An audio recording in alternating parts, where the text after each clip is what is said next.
कि आपके अभी तक के जितने पाप है खत्म, टाटा बाय बाय। खाते खाते वो ऐसे देख के ऐसे बोले कि सब्जी कम पड़ गई, कि मेरे लिए यही वैकुंठ है, माधुकरी मिल जाएगी। तो इन दोनों के साथ बैठ के मैंने माधुकरी पाई है।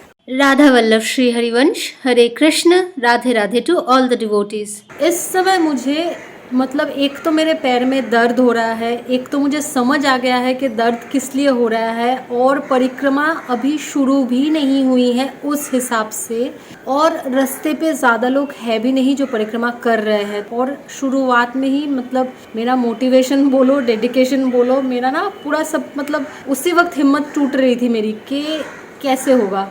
इतनी धूप थी ना, ऑलरेडी पूरा सनबर्न हो गई थी, मैं टैन वगैरह सब हो गया था, मुंह पूरा काला पड़ चुका था अभी। और मेरी ना एक बहुत ख़राब आदत है, लोग सोचेंगे शायद मैं पागल हूँ, लेकिन जब बहुत ज़्यादा प्रॉब्लम आती है ना, मुझे कुछ समय ना हंसी आ जाती है। तो इस समय मैं लिटरली हंस रही थी ये सोच के कि अभी परिक्रमा शुरू भी नहीं हुई और इतनी तकलीफें, तो और ये छोटी परिक्रमा है। It was that type of moment जिस टाइम पे ना मैं हंसने लगी कि ठीक है छोड़ो, जितना होगा जो होगा देखा जाएगा। क्योंकि जब आप किसी और की रिस्पॉन्सिबिलिटी ले लेते हो ना, किसी और के लिए संकल्प ले लेते हो, एटलीस्ट मेरे लिए ये होता है कि जब मैं किसी और के लिए कुछ करती हूँ ना, तब मेरे अंदर वो रिस्पॉन्सिबिलिटी वाली बात ज़्यादा आती है कि खुद के लिए कर रही हूँ तो ऐसा नहीं है कि रिस्पॉन्सिबिलिटी नहीं है, लेकिन किसी को मैंने प्रॉमिस किया है कि आपके लिए मैं ये करूँगी, या फिर मैंने खुद से सोचा है, उस चीज़ में ना मेरा और भी ज़्यादा वो दिमाग काम करने लगता है कि ये मुझे किसी भी तरह करना है, किसी भी हालत में। तो ये जो वीडियो में मैं हंस रही हूँ ना, ये लिटरली मैं अपना रोना कंट्रोल करके हंस रही थी, दिस इज़ द ट्रूथ। और गोवर्धन जी की परिक्रमा में ना ऐसे साइड में ना ऐसे मार्ग बने हुए हैं, वहाँ पे रेत डली हुई है,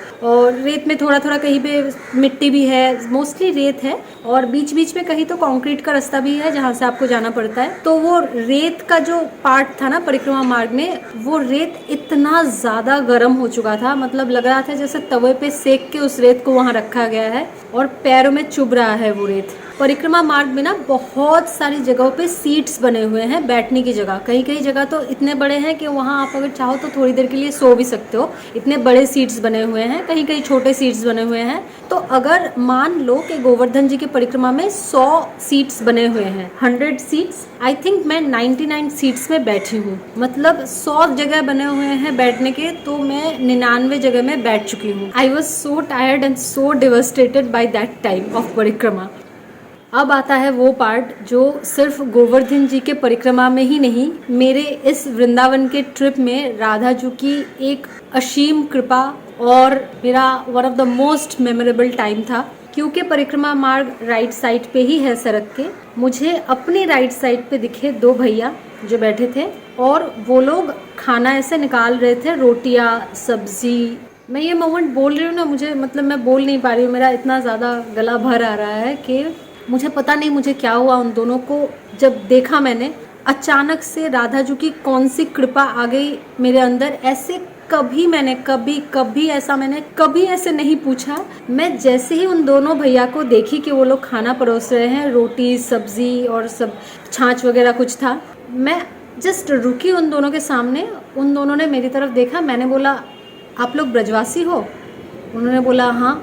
मैंने बोला माधुकरी मिल जाएगी? मतलब फर्स्ट क्वेश्चन मेरा यही था, आप ब्रजवासी हो? उन्होंने बोला हाँ। और सेकंड क्वेश्चन ही मेरा डायरेक्ट, माधुकरी मिल जाएगी? एंड दे वर लाइक हाँ हाँ बैठो, आप बैठ जाओ। और ना उस चंद सेकंड्स में मेरे मतलब क्या बोलूँ, मेरी हार्ट बीट बढ़ चुकी थी, मेरे हाथ वाथ काँप रहे थे, लेकिन मैंने थोड़ा सा वीडियो किया है, बहुत काँपते हुए हाथों से, काँपते हुए जिगरे से, क्योंकि मुझे भी लग रहा था कि ऐसा मोमेंट मैं मतलब मुझे समझ ही नहीं आ रहा था कि मैं रिकॉर्ड करूँ कैसे करूँ। मतलब उन दोनों को कोई प्रॉब्लम तो नहीं होगा, क्योंकि वो लोग ब्रजवासी हैं, गांव के हैं, शायद वो शाई फील कर सकते हैं।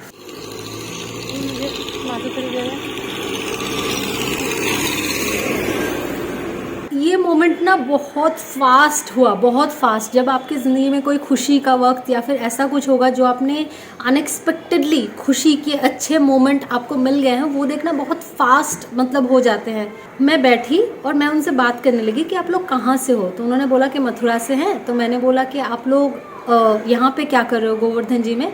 तो उन्होंने दिखाया ये हमारा काम है यहाँ। तो मैंने देखा वो जो टैटू बनाते हैं ना सड़क के किनारे, ऐसे वो टैटूज़ के फोटोज़ रख के और ऐसे छोटी सी मशीन होती है उनकी, वो सेटअप पास में ही है। और जैसे परिक्रमा मार्ग में वो सीट्स बने हुए हैं ना जगह जगह पे, उस सीट पे वो लोग खाना रख के खा रहे थे और पास में ही उनका वो टैटू वाला सेटअप था। तो वो दोनों बेसिकली दोस्त हैं, वो जो दो भैया थे वो दोनों बेसिकली दोस्त हैं। तो मैंने पूछा कि कहाँ से हो, उन्होंने बोला कि हम लोग मथुरा से हैं। तो इतने में ये सब बात चल रही है और वो लोग खाना परोस रहे हैं और वो लोग भी मुझसे पूछ रहे कि आप कहाँ से आए हो, बंगाल से आए हो। और ब्रजवासी ये बहुत पूछते हैं कि आप अकेले आए हो, लड़की जान अकेले आए हो, कोई नहीं आया आपके साथ, आप अकेले परिक्रमा कर रहे हो? तो वो भैया लोग भी पूछ रहे थे। इतने में ना उनके जो टिफ़िन बॉक्सेस थे, मतलब अलग से कोई थाल वगैरह नहीं था, उनके टिफ़िन बॉक्स का जो ढक्कन था, जैसे हम लोग स्कूल में खाते थे ना दोस्तों के साथ, हम जब स्कूल में पढ़ते थे तब तो वो टिफ़िन बॉक्स के ढक्कन में या फिर वाटर बॉटल के ढक्कन में ऐसे ऐसे करके हम लोग खाना खाते थे। लिटरली वही चीज़ हो रही थी कि उनके बर्तन के ढक्कन में मुझे रोटी दिया गया, एक इतनी मोटी मोटी रोटी एक। और मैं ऐसी इंसान हूँ जो रोटी पचा नहीं पाती, पॉइंट टू बी नोटेड, मैं रोटी पचा नहीं पाती। उन्होंने इतनी मोटी रोटी दी, उसके साथ कुछ बैंगन आलू मूली वगैरह का एक सब्ज़ी था, मिक्स सब्ज़ी, वो उन्होंने दी। और वो इतना इतना दे रहे थे ना, मुझे लग रहा था अरे वो दोनों भी तो खाएंगे, मुझे इतना दे रहे हैं। और माधुकरी इट्स लाइक इतना समय मिल जाए तो इट्स लाइक प्रसाद ना, इट्स लाइक ब्रजवासियों के हाथों से प्रसाद। जो लोग बार बार पूछते हैं कि ब्रजवासियों के हाथों के खाने का क्या महत्व है, ब्रजवासी सबसे ज़्यादा प्यारे हैं कृष्ण जी को। आप अगर उनसे माधुकरी आपको मिल जाती है तो सोच लो कि आपके अभी तक के जितने पाप है खत्म, टाटा बाय बाय। आपने अगर ब्रजरज का सेवन कर लिया, आपने अगर यमुना जल का सेवन कर लिया है, आपने अगर ब्रजवासियों के हाथ से माधुकरी आपको मिल गई है, राधा वल्लभ लाल जू, राधा रमन जू, बांके बिहारी जू के मंदिर से आपको अगर एक फूल मिल गया है, उसको आपने सूंघ लिया है, माथे से लगा लिया है, आप सोच लो कि अभी तक के तो आपके बहुत सारे पाप खत्म हो ही गए हैं। जो महापाप प्रारब्ध आप लिखा के आए हो कि इस जन्म में जो भी होंगे वो अलग बात है, लेकिन anyway let's continue the story. तो वो लोग खाना परोस रहे थे, जहाँ पे वो बैठ के खाना खा रहे थे ना, वहाँ पास में ही एक छोटी सी दुकान थी चाय की। तो वहाँ से वो लोग प्लास्टिक का जो डिस्पोजेबल ग्लास होता है ना, वो एक ग्लास ले आए और उनके पास कैन में छाछ था। पहली बात, मुझे छाछ बिल्कुल भी पसंद नहीं, since I am a Bengali. हम लोगों को यूजुअली मिष्टी दोई और मीठी लस्सी या फिर थोड़ी बहुत खट्टी लस्सी ये पसंद आती है, लेकिन छाछ का जो कॉन्सेप्ट है वो यूजुअली हमारे समझ में नहीं आता। लेकिन ब्रज में, एक तो भांडिरवन में, उसके बाद बरसाना में और यहाँ गोवर्धन में, मतलब बहुत बार ऐसे हुए हैं कि मैंने छाछ पिया है और समहाउ वहाँ के वेदर के साथ मुझे छाछ अच्छा लग रहा था। तो पहली बात तो जिन भैया ने सफ़ेद कलर का शर्ट पहना हुआ है ना, वो डिस्पोजेबल ग्लास पास के दुकान से ले आए और उन्होंने छाछ जैसे ही डाला, देखा कि वो ग्लास फटा हुआ था और छाछ गिरने लगी। तो जल्दी से उन्होंने छाछ फिर से कैन में डाला और वो दूसरा ग्लास लेके आए, फिर दूसरे ग्लास में उन्होंने छाछ डाल के मुझे दिया। लेकिन ये बड़ी बात नहीं है, बड़ी बात ये है, ये जो छाछ था जो ये भैया लोग लाए थे, जब उन्होंने वो कैन का ढक्कन हटाया और मैंने छाछ देखा, उस पे ना बहुत ज़्यादा सरसों का छोंक लगा हुआ था। आई थिंक, मुझे मसाले तो समझ में नहीं आए, लेकिन वो पूरा ना ऐसा, मतलब इतना ज़्यादा था मसाला कि एक सेकंड के लिए मुझे लगा कि इतना मसाला डला हुआ है, हाय राम। और मैं ना कितनी पापिन हूँ, ब्रजवासी के हाथ से माधुकरी मिल रही है गोवर्धन जी के परिक्रमा में, और उसमें भी मेरे दिमाग में ये चल रहा है कि छाछ में जो छोंका है वो मसाला ज़्यादा है। मतलब सोचो कितनी लेवल की पापी हूँ मैं। एनीवे, जब वो लोग मुझे पहले रोटियां दे रहे थे ना, मैंने बोला कि मुझे आधी रोटी ही दो, क्योंकि उन्हें तो मैं कैसे बताऊँ कि मुझे IBS है और मुझे रोटी पचती नहीं है, शायद उनको ख़राब लगे सुन के। तो उन लोगों ने बोला नहीं नहीं, आप एक रोटी खाओ, कोई बात नहीं। फिर उन्होंने मुझे बताया कि वो लोग जब भी खाना लाते हैं, वो लोग हमेशा जो भी उनके लिए खाना बनाते हैं उनको वो हमेशा बोलते हैं कि थोड़ा सा खाना एक्स्ट्रा देना, एटलीस्ट एक आदमी का खाना एक्स्ट्रा देना, क्योंकि पता नहीं कब कौन आ जाए। और सिंस इट्स व्रज, गोवर्धन जी की परिक्रमा का मार्ग, कोई ना कोई आ ही सकता है मेरे जैसा भूखा प्यासा माधुकरी मांगने, तो वो लोग हमेशा एक आदमी का खाना ज़्यादा लाते हैं, क्योंकि दे आर वेरी यंग, तो अगर एक्स्ट्रा खाना रह भी गया तो वो लोग आराम से पालेंगे। तो उन्होंने पहले मुझे एक रोटी दी और मतलब इनफ सब्जी दी, उतनी सब्जी तो मैं खाती भी नहीं, और वो बार बार ऐसे बोलने लगे कि रोटी और ले लो, रोटी और ले लो, और वो ग्लास में, जो डिस्पोजेबल ग्लास में उन्होंने मुझे छाछ भर के दिया, तो मैं रोटी खाने लगी। वो रोटी इतनी स्वाद, क्योंकि वो हमारे शहरों के जैसे वो पतली पतली रोटी नहीं थी, वो मोटी रोटी थी।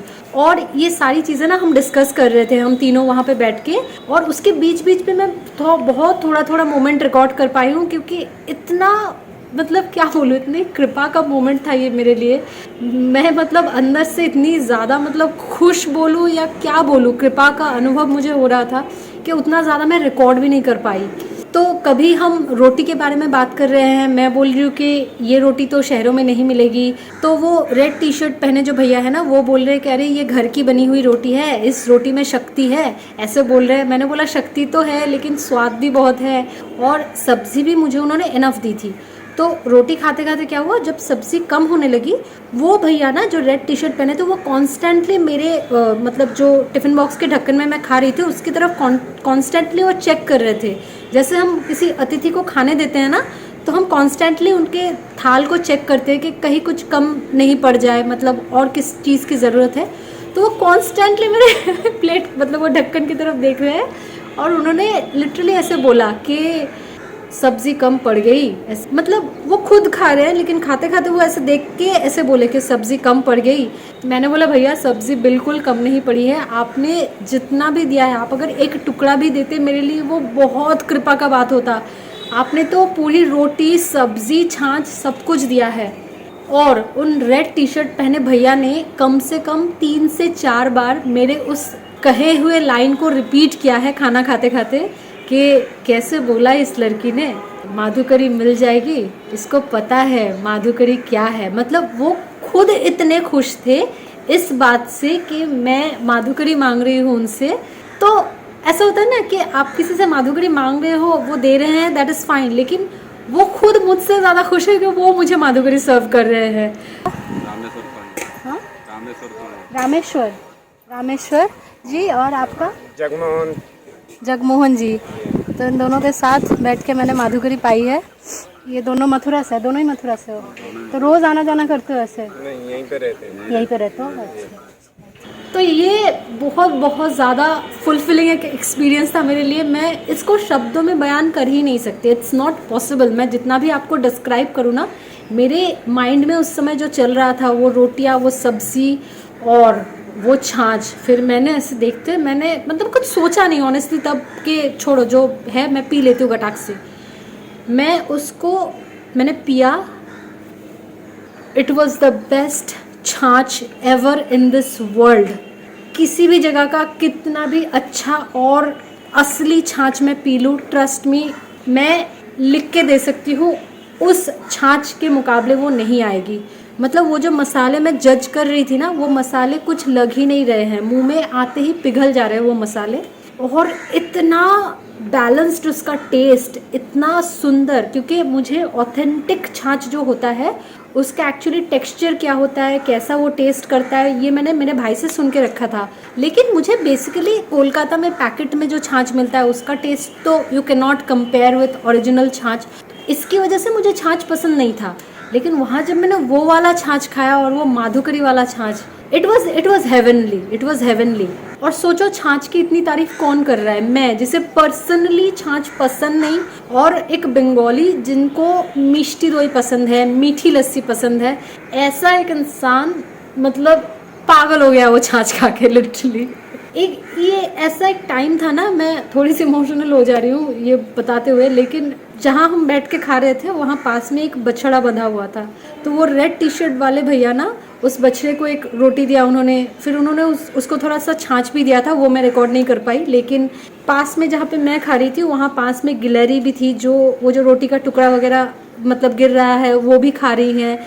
मतलब थोड़ी देर के लिए ना मुझे ऐसा लग रहा था कि मैं कृष्ण जी और बलराम जी के साथ बैठी हूँ और शायद ये कुछ वैकुंठ जैसा माहौल है जहाँ पे मैं उनके साथ ऐसी रोटियाँ, सब्ज़ी, छाछ, पास में एक बछड़ा वो भी खा रहा है, यहाँ पे गिलहरियाँ भी खा रही हैं, आसपास चींटियाँ भी है। मतलब ये टाइम ना जो लोग समझ पाएंगे वो समझ पाएंगे, अदरवाइज़ मैं कैसे एक्सप्लेन करूँ इस एक्सपीरियंस को कि ऐसे गोवर्धन के धूल भरे परिक्रमा मार्ग में ऐसे परिक्रमा करने वालों के लिए जो सीट्स बने हुए हैं वहाँ पे बैठ के मैं 2 ब्रजवासियों के साथ ऐसी मोटी मोटी रोटियाँ, सब्ज़ी और छाछ खा रही हूँ। पास में एक बछड़ा बंधा हुआ है, वो भी हमारी रोटी में से पा रहा है। इधर गिलहरियाँ रोटी का छोटा छोटा टुकड़ा जो गिर रहा है वो पा रही है। आसपास पंछियाँ हैं, वो भी पता नहीं क्या दाना चुग रही है। मतलब अगर ये वैकुंठ नहीं है तो वो थोड़े से समय के लिए ही सही, मेरे लिए यही वैकुंठ है। मुझे पता नहीं वैकुंठ कैसा है, लेकिन मेरे लिए वो थोड़ा सा समय जो वो पूरा एक्सपीरियंस हुआ माधुकरी पाने का, वही मेरे लिए इस पापी जीवन का वैकुंठ था। और जब तक मैं ये माधुकरी पा रही थी ना, उन दोनों भैया ने इतने केयर से मुझे खाना परोसा है और बार बार ये पूछना कि तुम और एक रोटी ले लो, और एक रोटी ले लो, हमारे लिए है कोई बात नहीं, तुम और सब्ज़ी ले लो, छाछ थोड़ा और ले लो, तुम्हारी सब्ज़ी कम पड़ रही है। तुम कितने प्यार से तुम बोली कि माधुकरी मिल जाएगी। मतलब सच में ऐसा लग रहा था कि जैसे मैं उनकी छोटी बहन हूँ जिनको वो 2 बड़े भैया खाना खिला रहे हैं। And I was feeling like कि ये मेरे गोपाल ही आए हैं, ये मेरे कृष्ण ही आए हैं मुझे थोड़ा सा हौसला देने के अभी परीक्षा बाकी है इस परिक्रमा में, तो थोड़ा सा पालो माधुकरी और थोड़ा सा खुश हो जाओ, क्योंकि इसी को तुम्हें चलाना है, आगे बहुत परीक्षा है। फिर उन दोनों ने एक ऐसा चीज़ रिवील किया जिसको सुन के मन में बस क्या बोलूँ, क्या मतलब और कुछ थॉट ही नहीं आ रहा था। मैं ब्लैंक हो गई थी जो चीज़ उन्होंने बोली।